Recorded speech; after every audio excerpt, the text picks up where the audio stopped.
Hello అందరికీ welcome back to our channel. Podarillu serial today ఎపిసోడ్లో ఏం జరిగింది అంటే, గాయత్రి మాధవ దగ్గరికి వస్తుంది.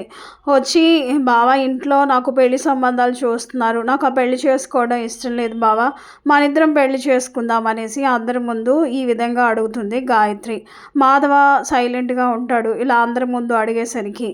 చెప్పు బావా, ఏమైంది, ఏం జరిగింది, నన్ను పెళ్లి చేసుకోవడానికి ఇష్టమేనా, నాకు ఇంట్లో పెళ్ళి సంబంధాలు చూస్తున్నారు, అమ్మ పెళ్లి చేసుకోకపోతే నన్ను చంపేస్తానంటుంది.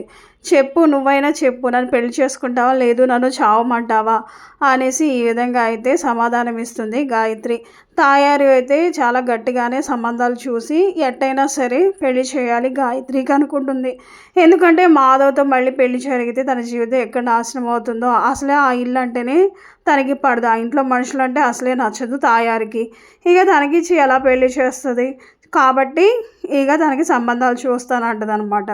అయితే నువ్వు ఎలా అయినా సరే నన్ను పెళ్లి చేసుకోలేదు అంటే నా శవాన్ని చూస్తావు అంటూ ఇక మాధవకి చెప్పేస్తుంది గాయత్రి. చెప్పి వెళ్ళిపోతుంది. మాధవ చాలా బాధగా ఉంటాడు. గాయత్రిని పెళ్లి చేసుకోవడం నాకు ఇష్టమే, కానీ మేమెంతో లేని కుటుంబం, మా ఇంట్లోకి గాయత్రి వస్తే వాళ్ళ అమ్మ ఊరుకుంటుందా, నాకు చాలా బాధగా ఉంది, తను ఎంతో ఉన్నతంగా పెరిగి ఇక్కడ ఎంతో పేదలాగా బతుకుతూ ఉంటే నాకు చూడటం కూడా ఇష్టం లేదు, నాకు గాయత్రి అంటే చాలా ఇష్టం, తను ఇక్కడ ఉండగలదా, ఇక్కడ అందరితో మెలగలదా అనేసి ఈ విధంగా అంటూ ఉంటాడు మాధవ. అయితే మరో ప్రక్క మహాలక్ష్మి ఇక లేడీస్ హాస్టల్ కోసం ఎదురు చూస్తూ ఉంటుంది. నేను లేడీస్ హాస్టల్లో వెళ్ళిపోతాను, ఈ ఇంట్లో ఉండలేను, నాకు కన్వీనియంట్గా లేదు అని చెప్తుంది. ఎన్ని లేడీస్ హాస్టల్స్కి వెళ్ళినా కూడా ప్రూఫ్స్ ఉన్నాయని అడుగుతారు. సో ఆధార్ కార్డ్ అయినా ఉందా అంటే లేదు. అదేంటి, కనీసం ఒక ఫోటో అన్న తీసుకొని సెల్ ఫోన్లో పెట్టుకుంటారు కదా, మరి ఆధార్ కార్డు కూడా లేదా అనేసి ఈ విధంగా అయితే అడుగుతారు. అక్కడే ఉన్న చక్రికి అయితే ఇదంతా అర్థమవుతుంది. సో మహాలక్ష్మి హాస్టల్లో జాయిన్ అవ్వడం తనకి ఇష్టం లేదు. తన దగ్గర మహాలక్ష్మి ఆధార్ కార్డు ఉన్నా కూడా లేని వాడిలాగా యాక్టింగ్ చేస్తాడు. మహాలక్ష్మి చాలా బాధపడుతూ ఉంటుంది. నాకు హాస్టల్లో వెళ్దాం అనుకుంటే ఎక్కడ హాస్టల్లో ఈ ప్రూఫ్స్ కావాలంటున్నారు, ప్రూఫ్స్ లేకుండా మేము తీసుకోమని వాళ్ళు అంటున్నారు. ఎందుకమ్మా నువ్వు ప్రూఫ్స్ చూపించట్లేదు, ఇతన్ని ప్రేమించి పెళ్లి చేసుకున్నావా, ఇంట్లో నుంచి బయటకు వచ్చావా అని అందరూ అడుగుతూ ఉంటారు. ఇక ఏం చేసేది లేక మహాలక్ష్మి అయితే ఇంటికి వస్తుంది. అయితే అప్పుడే అక్కడికి ఇక తాయారు వాళ్ళ అన్నయ్య వస్తారు. వచ్చి ఇక ఈ విధంగా అయితే గొడవ పడతారు. అసలు ఇంట్లోంచి నువ్వు బయటికి వెళ్ళు, అసలు నిన్న రిసెప్షన్ ఎవరు చేయమన్నారు, నాకు తెలియకుండా అలా రిసెప్షన్ చేయడాల్సిన అవసరం ఏంటి అంటే, నిన్న జరిగిన రిసెప్షన్ గురించి ఎందుకు అత్తయ్య మాట్లాడుతున్నావు, నువ్వు ఈ విధంగా మాట్లాడడం కరెక్ట్ కాదు, అయ్యిందేదో అయిపోయింది, ఇప్పుడు ఆ రిసెప్షన్ గురించి ఎందుకు అంటే, ఇంకా అక్కడే ఉన్న చక్రి వాళ్ళ నాన్న అయితే తన మీదకి గట్టిగా వస్తాడు. ఈ ఇల్లు అసలు ఖాళీ చేయి, అసలు ఇంటి రెంట్ కట్టట్లేదు, ఏం లేదు, ఇంట్లోంచి వెళ్ళిపోండి అనగానే అతని గట్టిగా తోసేస్తాడు. మరో ప్రక్క మహాలక్ష్మి తన దగ్గర ఉన్న బంగారం అంతా ఇంకా పెట్టేసేసి డబ్బుల కోసం అనేసి ఇంకా వెళ్తుంది. అయితే తన బంగారాన్ని కూడా ఇచ్చేస్తుంది అనమాట. ఇచ్చేస్తే అక్కడ వాళ్ళు ఇలా ఈ విధంగా చెప్తారు, ఇది ఎంత అంటే 40,000 వస్తుంది, దీనికి ఎంతో రాదు అంటే, అప్పుడే అక్కడ ఉన్న చక్రి ఎందుకు అబద్ధం చెప్తున్నారు, అది 12 గ్రాములు ఉంది అంటే, ఇప్పుడు లెక్క ప్రకారం చూసుకుంటే బంగారం రేటు చాలా ఎక్కువ పెరిగింది, మీరు 40,000 ఇస్తానంటున్నారు, అంత తక్కువలో తక్కువ వచ్చినా 80,000 వస్తుంది కదా, మీరేంటి 40,000 ఇస్తానంటున్నారంటే, నువ్వెందుకు మాట్లాడుతున్నావు అయ్యా, ఆవిడ అమ్ముతానంటుంది డైరెక్ట్గా, నువ్వేమో తాకట్టు పెడదామంటున్నావు అని చక్రి అంటాడు. మోసం చేయొచ్చు కానీ మరీ ఇంతలా మోసం చేయొద్దు, తాకట్టు పెట్టుకొని 40,000 ఇవ్వండి అనేసి 40,000 తీసుకొని వస్తారు. అయితే పోలీసులు అయితే ఇక చక్రి వాళ్ళ నాన్న అరెస్ట్ చేయడానికి వస్తారు. ఎందుకంటే తాయారు వాళ్ళ అన్నయ్యని తోసేసి బలంగా దెబ్బ తాగటం వల్ల ఇక అతను స్పృహ పడిపోవడం వల్ల పోలీసులు తీసుకొని, ఇతను నన్ను బెదిరించాడు, ఇంట్లో నుంచి వెళ్ళిపోమంటే నన్ను కొట్టాడు అనేసి అబద్ధం మాటలు చెప్పేసేసి చక్రి వాళ్ళ నాన్ననైతే ఇక పోలీసులు అయితే అరెస్ట్ చేస్తారు. అందరూ చాలా బాధపడుతూ ఉంటారు. చక్రి వాళ్ళ నాన్న స్టేషన్కి వెళ్ళేసరికి మహాలక్ష్మి ఏమో కొంత డబ్బునైతే తీసుకొస్తుంది. అందరం భోజనం మీద కూర్చొని అన్నం తినడానికి రెడీగా ఉంటారు. అయితే ఇక మహాలక్ష్మి అంటుంది, మీరందరూ భోజనం చేస్తున్నారా, ఒక మనిషి మిస్ అయ్యాడు మీకు తెలుసా అంటే, అప్పుడు వాళ్ళకి గుర్తుకి వస్తాడు వాళ్ళ నాన్న. అవును. ఎవరు అంటే ఇంకెవరు? మీ నాన్నగారు లేకుండా మీరు భోజనం ఎలా చేయాలనిపిస్తుంది? ఆయన జైల్లో ఉండి అతనికి అన్నం పెడుతున్నారో లేదో, అసలు ఆయన ఎలా ఉన్నాడో ఏంటో అనేసి మీరు కనీసం స్టేషన్‌కి వెళ్ళి మాట్లాడకుండా ఇక్కడికొచ్చి మీరు అన్నం తింటా ఉంటే అసలు మీకు ఎలా అనిపిస్తుంది చెప్పండి? అతను మావయ్య గారు వెళ్ళిన దగ్గర నుంచి నాకు చాలా బాధగా ఉంది. అసలు అన్నం తినాలనే ధ్యాసే నాకు లేదు. మీరు ఎలా తింటున్నారు ఇంత హ్యాపీగా? మీకు మనుషులేనా? మీకు మమకారం ఉందా? అని అంటుంది మహాలక్ష్మి. వాళ్ళందరూ ఒక్కసారిగా అందరూ తలదించుకుంటారు. నెక్స్ట్ డే మార్నింగ్ అందరూ కలిసి ఇంకా పోలీస్ స్టేషన్‌కి వెళ్తారు. అక్కడ పోలీస్ ఈ విధంగా చెప్తాడు. ఎంత బలమైన గాయం చేశాడు. ఆయన స్టేషన్‌లోనే ఉంచుతాం. ఆయన బయటికి రాడు అనేసి పోలీసులు చెప్పంగానే మహాలక్ష్మి అలా ఎలా చేస్తారండి? తగిలింది చిన్న దెబ్బే అంటే అక్కడ కట్టు కనిపిస్తూనే ఉంది కదా! చిన్న దెబ్బ అని మీరు చెప్పేస్తే సరిపోతుందా? ఆయన పెద్ద దెబ్బే తగిలింది. ఆయన ఇల్లు ఖాళీ చేయమని చెప్పేస్తే ఈ విధంగా దెబ్బలు కొడతారా? అయినా తెలీదా అనేసి రూల్స్ తెలీవా అనేసి ఇంకా చెప్పంగానే మహాలక్ష్మి రూల్స్ అన్నీ మాకు తెలుసండి.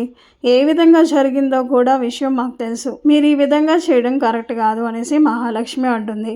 నువ్వు ఏదైతే అది చేసుకో అమ్మా, ఇక్కడ నుంచి వెళ్ళిపో. అతను స్టేషన్లోనే ఉంటాడు. ఏమైనా కావాలి చేయాలనుకుంటే లాయర్ని తీసుకొని రా అని పోలీసులు అనగానే మహాలక్ష్మి అవునండి మీరు చెప్పింది కరెక్టే. నేను లాయర్ని తీసుకొచ్చి లాయర్తోనే మీతో మాట్లాడతాను అనేసి మహాలక్ష్మి అయితే వెళ్ళిపోతుంది. అయితే అప్పుడు ఇక చక్రి అడుగుతాడు, ఏమైంది? పోలీసులు వాళ్ళు ఏమన్నారంటే ఏమన్నారు? చేసేటప్పుడే చూసుకోవాలి కదా! అంత దెబ్బ తగిలేటట్టు చేస్తే మరి పోలీసులు అరెస్ట్ చేయకుండా ఉంటారా అనేసి మహాలక్ష్మి చెప్తుంది, ఇలా పోలీసులు అన్నారు అని. చక్రి చాలా బాధపడుతూ ఉంటాడు. ఆయన ఇంట్లో అమ్మలేని ఇల్లు, అందరికీ అబ్బాయిలకు అందరికీ కోపాలు ఎక్కువే. ఎవరు చెప్పగలరు? మాలో మానవత్వం ఎప్పుడూ నశించిపోయింది.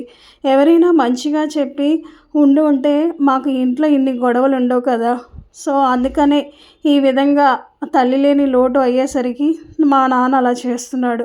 తల్లి లేదు కాబట్టి మేము ముగ్గురం ఈ విధంగా అయ్యాము. సో ఒక ఆడది లేని ఇల్లు ఎలా ఉంటుందో చూస్తున్నావు కదా మహాలక్ష్మి అనేసి చక్రి అనగానే మహాలక్ష్మి చాలా బాధపడుతూ ఉంటుంది. ఎందుకంటే ఎప్పుడైనా సరే ఆడది లేని ఆ ఇల్లు నరకంలాగే ఉంటుంది. మహాలక్ష్మి అప్పుడు నిశ్చయించుకుంటుంది, నేను హాస్టల్ నుంచి వెళ్తే వీళ్ళ పరిస్థితి చాలా ఘోరంగా ఉంటుంది. ఆ తాయారు వాళ్ళ అన్నయ్య కలిసి ఇంకా ఘోరంగా వీళ్ళని అవమానిస్తారు. వీళ్ళని చంపే ప్రయత్నం కూడా చేస్తారు.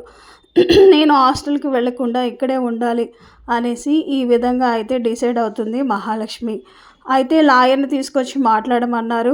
లాయర్ ద్వారానైతేనే మీ డాడీ బయటికి వస్తారు, లేదు అంటే ఇంకా అలానే అని చెప్పంగానే మరి లాయర్ని తీసుకోవాలంటే డబ్బులు కావాలి కదా అంటే మనం నేను తీసుకొచ్చిన డబ్బులు ఉన్నాయి కదా, బంగారం తాకట్టు పెట్టింది, అవి తీసుకొని వచ్చి మావయ్య గారిని విడిపిద్దాము అనేసి మహాలక్ష్మి వచ్చి ఇక లాయర్ ద్వారా అసలు నిజాలన్నీ కక్కిస్తుంది. ఆయన ఏదో మామూలుగా క్యాజువల్గా తోసాడు కానీ కావాలని అయితే తోయలేదు. ఆయన సెక్షన్ ప్రకారం మీరు అరెస్ట్ చేయాల్సిన అవసరం కూడా లేదు. ఇది ఒక చిన్న విషయం. పంచాయతీ పెట్టి వాళ్ళే ఊర్లో సద్దు మణిగించేవాళ్ళు. ఆయన ఏదో కంప్లైంట్ ఇచ్చారనేసి ఈయన్ని మీరు అరెస్ట్ చేయడం కరెక్టా?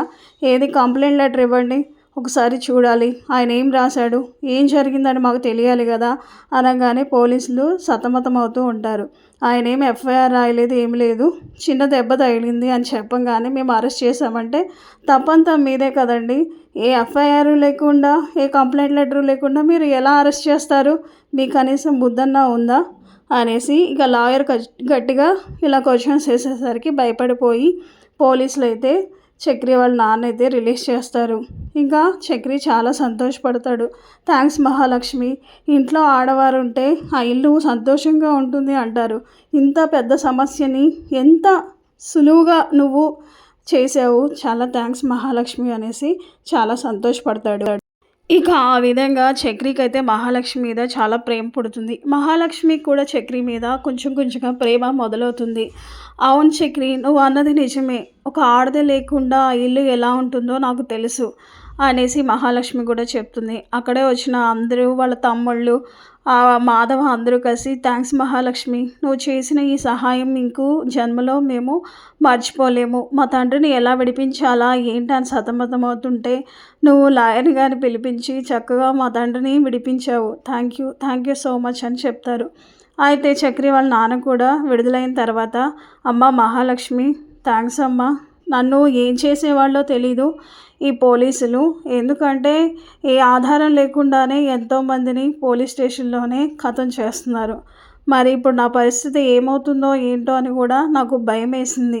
కానీ నువ్వు ఒక్క రోజులోనే నన్ను బయటకు విడిపించి నా ప్రాణాలను కాపాడావమ్మా, థ్యాంక్స్ అమ్మా, థ్యాంక్ యూ అనేసి ఈ విధంగా అయితే చక్రి వాళ్ళ నాన్న కూడా అంటాడు. ఇక అందరూ సంతోషపడుతూ ఉంటారు. అయితే చూసారు కదండి, మహాలక్ష్మి చేసిన పనికి అందరూ మెచ్చుకుంటూ ఉంటే అప్పుడే అక్కడికి వచ్చిన తాయారు, ఎంత పని చేసావే, నువ్వేనా చేసింది ఇదంతా, ఏంటి అసలు నువ్వు ఏం పని చేస్తున్నావు అనగానే, అసలు నువ్వు వచ్చి మాట్లాడాల్సిన అవసరం ఏంటి, నేనేం చేశానో నీకు తెలీదా, పోలీస్ స్టేషన్ నుంచి విడిపించాను మా మావయ్య గారిని, అసలు నువ్వెవత విడిపించడానికి, అసలు జైల్లోనే చచ్చేవాడు కదా, అసలు నువ్వెవత విడిపించడానికి అనేసరికి గట్టిగా సీరియస్ అవుతుంది మహాలక్ష్మి తాయారు మీద. ఇంకొకసారి నా కుటుంబం జోలికి వస్తే మాత్రం మర్యాద దక్కదు, ఏదో అయిపోయింది కదా అనేసి ఇది ఒక్కసారి ఊరుకుంటున్నాను, మరోసారి కదా ఇది రిపీట్ అయిందంటే మాత్రం ఇంకోసారి స్టేషన్లో నిన్ను కూర్చోబెట్టి నిన్ను కనీసం బయటికి కూడా రానికుండా చేస్తాను అని గుర్తుపెట్టుకో అనేసి మహాలక్ష్మి గట్టిగా వార్నింగ్ ఇచ్చేసరికి చక్రి అయితే చక్కగా చప్పట్లు కొడతాడు.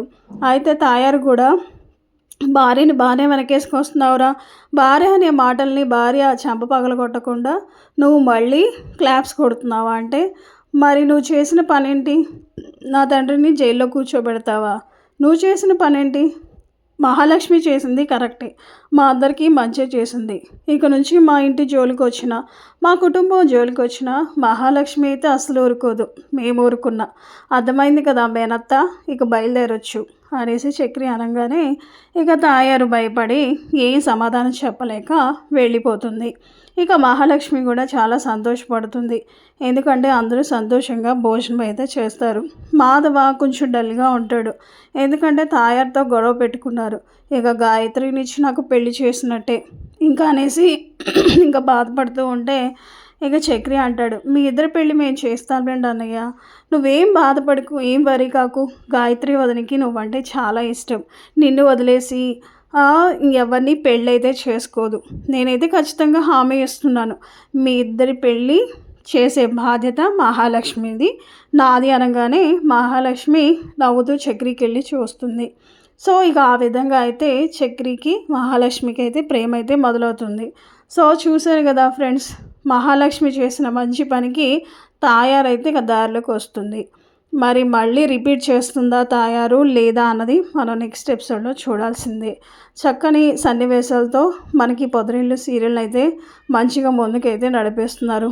చూద్దాం ఫ్రెండ్స్, నెక్స్ట్ ఎపిసోడ్లో మాధవ్కి గాయత్రికి పెళ్లి జరగాలని మీరు కోరుకుంటే ఈ వీడియోని ఖచ్చితంగా లైక్ చేసి కింద కామెంట్లో ఎస్ అని తెలియచేయండి. పొదరిల్లు సీరియల్ 2 ఎపిసోడ్ గురించి కానీ పొదరిల్లు సీరియల్ అప్కమింగ్ ఎపిసోడ్లో ఏం జరగబోతోంది ముందుగా తెలియాలంటే ఫ్రెండ్స్ మా ఛానల్ని తప్పకుండా సబ్స్క్రైబ్ చేసుకొని పక్కనే ఉన్న గంట సింబల్లో ఆల్ క్లిక్ చేసేయండి. Thanks for watching.